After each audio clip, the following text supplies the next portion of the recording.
Hi, I'm Rabbi Benji with a minute to spare.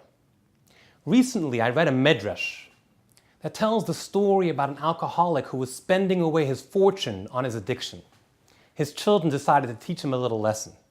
The next time he got drunk, they carried him in a deep sleep to the cemetery and dumped him in the cemetery outside the village, hoping that he would wake up and be so surprised and shocked by his surroundings, all the graves, that it'll sober him up a little bit.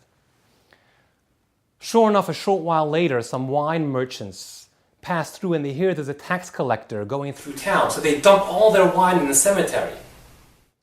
And this alcoholic wakes up and he finds himself in wine heaven.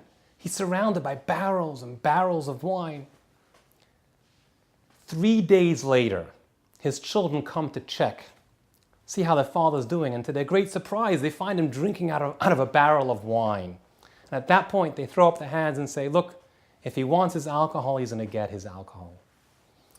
The Midrash is teaching us an important lesson. Nothing in the world can stop an addict.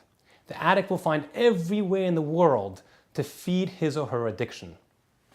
As the Talmud says, God leads a person down the path he wishes to travel. Or as we say, if there's a will, or when there's a will, there's a way. And if this is the case when it comes to the negative, how much more so the positive? If there's something that I've not yet been able to accomplish, it's simply because I don't want it enough. If I really wanted it, I would find a way to make it happen. Now, the Lubavitcher Rebbe was once encouraging an individual to get more involved in community work. And the individual began to excuse himself by saying, Rebbe, in the circumstances that I find myself, and the Rebbe immediately said, you don't find yourself in circumstances. You create your circumstances. Have a great day.